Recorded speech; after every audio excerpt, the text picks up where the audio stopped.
This is everything you might have missed from the Madrid Derby. The after, the before, the everything. First of all, Atletico Madrid dropped a statement today. Atletico Madrid wishes to express its rejection of the throwing of objects on the pitch. The club security department is working with the police to locate those involved, one of whom has already been identified. Not only was it one statement, it was two. The club would permanently ban the identified people involved in the throwing of the objects. The club would incorporate the prohibition of using any clothing to hide one's identity. Now, for those that didn't know, Jose Luis Tucho, inspector of National Police, said this. One of the individuals who threw a lighter was carrying another object. They asked him, a weapon? He said it could be. Now, supposedly, one of the fans who threw a lighter at Thibaut Courtois was carrying a knife. And before Real Madrid's goal, Atletico fans were chanting "Unalive yourself, Courtois." And speaking about the chants, Diego Simeone asked for a sanction for Thibaut Courtois for confronting the fans, but he did not mention the death chants towards him by Atletico fans. And also, referee Busquets Ferrer does not include the chants in his match report. And also, Koke said this: the more we provoke people, the more heated they get. It doesn't justify it, but they felt provoked. And well, do you remember the little argument they had, Koke and Vinny? Koke confronted Vinny while he was on the ground during the game. Vinny said this: I have 2 UCLs and you have nothing. But this is a little bit more of what he said.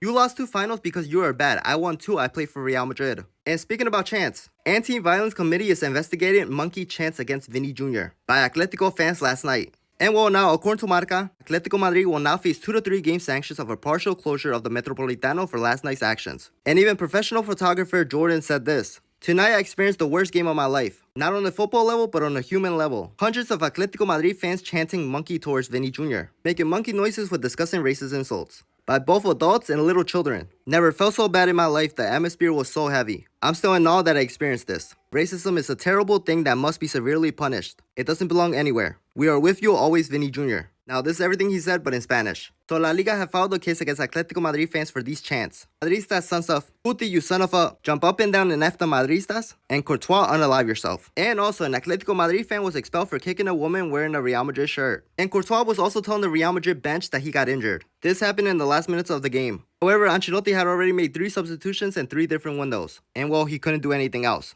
And talking about the last minutes, there was a total of 3 minutes 49 seconds of time wasted in the second half, and 8 minutes of added time were added, according to Marca. And also, Jose Maria Jimenez said this about Vinny. Well, first they asked if he had a problem with Vinny. He said, no problem, Vinny Jr. is not a bad guy. Now, this is more of what he said. Vinny Jr. is not a bad guy, he's not evil, he made gestures, we asked him to stop and he did. You can tell he is a guy who listens. He is humble in that in the end, he does things that I think make him feel comfortable in these games, and makes him play better. And Hansi Flick said this: I didn't watch the derby, but the person who threw the objects must be identified and banned. And Luis de la Fuente was asked this: fans who threw objects at the Metropolitano, these people must be removed from our society. These people have no place in the street, in buildings, in basketball, or anywhere else. And with that being said, let me know what you guys think.